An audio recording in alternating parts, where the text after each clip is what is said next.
গুজব ছড়ানো বলাৎকারী গোষ্ঠীর ঘুম হারাম করে দিলেন ভাই এই যুবক। গুরুত্বপূর্ণ ভিডিও শুধু দেখতে থাকুন। গুরুত্বপূর্ণ পয়েন্ট এটা, আমি বর্তমানে বিকৃত ইসলাম থেকে হিজরত করলাম।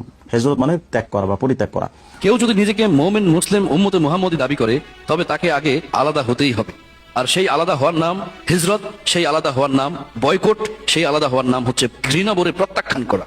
আর সেই জন্যই হিজবুত তৌহিদ আপনাদের কাছ থেকে আলাদা হয়েছে, আপনাদেরকে বয়কট করেছে, আপনাদের কাছ থেকে হিজরত করেছে। আপনারা কি সেটা বুঝেন না, নাকি বুঝেও না বুঝার ভান করছেন? আর এই হিজরতের কারণেই আপনাদের সাথে আমাদের ইবাদতের কোনো সম্পর্ক নেই। আর কেন আপনাদের কাছ থেকে আমরা হিজরত করেছি, কেন আপনাদেরকে বয়কট করেছি, এর একটা উদাহরণ আপনাদেরকে দিচ্ছি। আপনারা বিনিময়ে ছাড়া ধর্মের কাজ করতেও পারেন না এবং করাইতেও পারেন না। যেমন 5 ওয়াক্ত নামাজ, জুমার নামাজ, ঈদের নামাজ, তারাবির নামাজ, মুর্দা দাফন, কোরআন খতম, মিলাদ মাহফিল, এমনকি গরু জবাই করতে হলেও আপনাদেরকে বিনিময় দিয়ে করতে হয়। তাহলে ধর্ম কোথায়? ধর্ম তো কখনো বিনিময়ের মাধ্যমে হয় না। ধর্ম হয় সম্পূর্ণ নিঃস্বার্থভাবে আল্লাহর জন্য এবং পরকালে নাজাতের জন্য।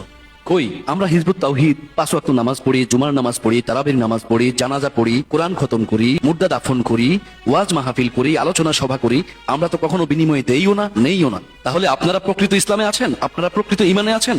আপনারা প্রকৃত তাওহীদে আছেন? নাকি আমরা হিজবুত তাওহীদ প্রকৃত ঈমানে আছি, প্রকৃত ইসলামে আছি? এরপর খেয়াল করবেন, আপনাদের মসজিদে যারা মুসল্লি রয়েছেন তারা এক একজন এক এক দলের নেতার অনুসারী। কেউ বিএনপির নেতা, কেউ আওয়ামী লীগের নেতা, কেউ জামাতের নেতা, কেউ আহলে হাদিসের নেতা, কেউ চরমনাইয়ের নেতা, কেউ জামাত ইসলামের নেতা, এক একজন এক এক নেতার অনুসারী। সেই মুসল্লিদের মধ্যে আবার রয়েছে বিভিন্ন ঘরানার ডাব চোর, মুরগি চোর, কলা চোর, গরু চোর, ছাগল চোর, মাদক ব্যবসায়ী, খাদ্যে ভেজালকারী, দুর্নীতিবাজ, সুদখোর, ঘুষখোর, অপরাজনীতিকারী, বলৎকারকারী, ধর্ষণকারী, এভাবে নানান রকমের অন্যায়ের কারখানা আপনাদের মুসল্লিদের মধ্যে রয়েছে। সেই তাদের টাকা দিয়ে মসজিদ, মাদ্রাসা এবং ইমাম সাহেবের বেতন চলছে। আর এই সমস্ত বিষয় নিয়েই আপনাদের সমাজ এবং রাষ্ট্র। কিন্তু আলহামদুলিল্লাহ আমরা হিজবুত তাওহীদের কোনো একজন সদস্য এই ধরনের অন্যায়ের সাথে জড়িত নই। কারণ আমি আগেই বলেছি, আমরা এই সমস্ত অন্যায় থেকে আমরা হিজরত করেছি। আপনারা কেউ অস্বীকার করতে পারবেন যে এই সমস্ত অন্যায়ের মধ্যে আপনারা নেই? এই কারণে আপনাদের সাথে আমাদের অন্য কোনো শত্রুতা নেই। জাস্ট ন্যায় আর অন্যায়ের মানদণ্ডে শুধুমাত্র আল্লাহকে আমরা যখন রাখবো, তখন অন্যায়কারীর সাথে কখনো কোনো মুমিন, কখনো কোনো মুসলিম, কখনো কোনো উম্মতে মুহাম্মদের সাথে সম্পৃক্ত হতে পারে না। আর সেই কারণে আমরা আপনাদের কাছ থেকে আলাদা হয়েছি। তাহলে এবার বলুন, আপনারা পথভ্রষ্ট নাকি আমরা পথভ্রষ্ট? আপনারা মুমিন নাকি আমরা মুমিন? আপনাদের কত রকমের নেতা, কত রঙের নেতা, কত ঢঙের নেতা, এক একজন এক এক নেতার অনুসারী হয়ে আপনারা নিজেদেরকে মুমিন দাবি করেন কিভাবে? অথচ আমাদের আল্লাহ একজন, রাসূল একজন, কোরআন একটা, আমাদের একদিকে আমরা নামাজ পড়ি কাবা, আমরা মুমিন হব, আমরা এক জাতি। আমাদের নেতাও একজন এবং আমাদের সেই নেতা আমাদেরকে আল্লাহর হুকুম প্রতিষ্ঠার জন্য প্রতিনিয়ত সংগ্রাম করে যাচ্ছে। মুসলিম জাতির আজকে সংখ্যা কত তারা বলতে পারে না। আজকে যদি আপনাদেরকে প্রশ্ন করা হয় মুমিন মানে কি, বলতে পারে না। কাফেরের সংখ্যা কি, বলতে পারে না। ইসলামের স্তম্ভ কয়টি, বলে যে 5টি। কি কি? নামাজ, রোজা, হজ, যাকাত, মানে 4টা বলে, আর একটা বলতে পারে না।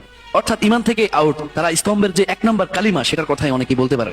রাসূল আগমনের উদ্দেশ্য কি, নামাজের উদ্দেশ্য কি, রোজার উদ্দেশ্য কি, হজের উদ্দেশ্য কি, যখন এই প্রশ্নগুলো করা হয় সাধারণ মুসলমানকে, তারা বলতে পারে না।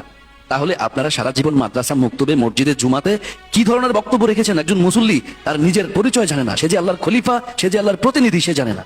কিন্তু আলহামদুলিল্লাহ আমরা হিজবুত তাওহীদের প্রত্যেকটা সদস্য, এমনকি নগণ্য সদস্য, তাকে প্রশ্ন করেন যে তার পরিচয় কি, এবং মুমিনকে, কাফেরকে, মুসলিমকে, ইসলাম কি, ইসলাম আগমনের উদ্দেশ্য কি, রাসূল আগমনের উদ্দেশ্য কি, এবং দিন প্রতিষ্ঠা করতে গেলে তাদের কর্মসূচি কি হবে এবং তাদের নীতি কি হবে, কেউ জানে? কিন্তু আল্লাহর রহমতে হিজবুত তাওহীদের সদস্যদের সমস্ত আকীদা একদম ক্লিয়ার। আপনারা কোনো একটা অন্যায় করতে গেলে আপনাদের হুঁশ থাকে না। আপনারা মব সৃষ্টি করেন, আপনারা তাওহীদি জনতার নামে আপনারা দাঙ্গা সৃষ্টি করেন, আপনারা বিভিন্ন মাজারে হামলা করেন, বিভিন্ন সিনেমা হলে হামলা করেন। হিজবুত তাওহীদ আজ পর্যন্ত রাষ্ট্রের একটা আইন ভঙ্গ করার কোনো রেকর্ড নেই। হিজবুত তাওহীদের কোনো সদস্য কোনো অবৈধ কর্মকাণ্ডের সাথে সম্পৃক্ততা নেই। হিজবুত তাওহীদের কোনো সদস্য কারো উপর কখনো নির্ভরশীল নয়। হিজবুত তাওহীদের সদস্যরা কখনো কারো কাছ থেকে বিনিময় নেয়ও না, বিনিময় দেয়ও না। হিজবুত তাওহীদ আন্দোলন চলছে একমাত্র হিজবুত তাওহীদের সদস্য ছাড়া অন্য কারো কাছ থেকে কখনো অর্থ গ্রহণ করা হয় না। তাদের নিজেদের হালাল উপার্জনের একটা অংশ তারা আন্দোলনকে দান করে, সেই দান দিয়ে আন্দোলন চলে। আপনাদের মতো সুদের টাকা, ঘুষের টাকা, দুর্নীতির টাকা, মাদকের টাকা, খাদ্যে ভেজাল দেয় সেই টাকা, অবৈধ টাকা দিয়ে মসজিদ, মাদ্রাসা বা অন্যান্য ধর্মীয় কাজ করা হিজবুত তাওহীদের আদর্শ নয়। তাহলে আমরা আল্লাহর সমস্ত হুকুম আমরা মানছি, আর আপনারা সমস্ত আল্লাহর যেই নিষেধগুলো সেগুলো আপনারা অমান্য করছেন। তাহলে কিভাবে আপনারা হিজবুত তাওহীদকে ভ্রান্ত বলছেন? কিভাবে আপনারা হিজবুত তাওহীদকে বিকৃত ইসলাম বলছেন? এটা তো মাথায় আসে না। একটা অপরাধ আমাদের নেই, তারপরেও আপনারা বলছেন এই সমস্ত কথা। আসলে কেন যে আপনারা এগুলো বলেন প্রথম প্রথম বুঝি নাই, এখন বুঝছি। এর কারণ হচ্ছে আপনারা সবাই অন্যায়ের সাথে সম্পৃক্ত। এই কারণেই হিজবুত তৌহিদ যেহেতু ন্যায়ের দণ্ড ধারণ করেছে, আল্লাহর হুকুম রাষ্ট্রে প্রতিষ্ঠা করতে চায়, আর আপনাদের সবাই একদম গলার মধ্যে ফাঁসি পড়ে গেছে, আর সেই জন্য এখন আপনারা সবাই মিলে লেগেছেন হিজবুত তৌহিদের বিরুদ্ধে। কিন্তু কোনো লাভ হবে না, কারণ হিজবুত তৌহিদের সঙ্গে আর কেউ না থাকুক, আল্লাহ রাব্বুল আলামিন রয়েছে, মালায়েকরা রয়েছে, সমস্ত সৃষ্টিকুল হিজবুত তৌহিদকে সাহায্য করছে। ইনশাআল্লাহ হিজবুত তৌহিদের বিরুদ্ধে একটা আঙুল উঠার সাহস কারো হবে না।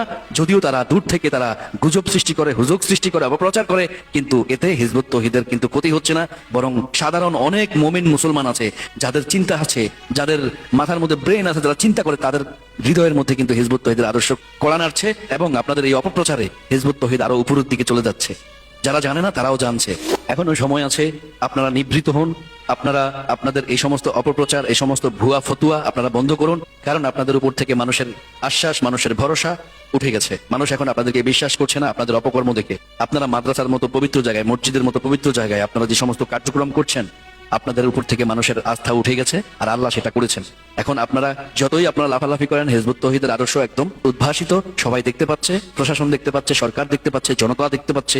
আপনাদের প্রলোভনে, আপনাদের অপপ্রচারে কোনো কাজ হবে না, বরং আপনাদের অপপ্রচারে মানুষ আরো উজ্জীবিত হবে। আমরা রাষ্ট্রে আল্লাহর দিন প্রতিষ্ঠা ছাড়া আমরা ঘরে ফিরবো না। আমরা জীবন দেব, আমরা শহীদ হব, আমরা এই সমাজে ন্যায়, সুবিচার, শান্তি, রুহামা, ভ্রাতৃত্ব প্রতিষ্ঠা করব ইনশাআল্লাহ।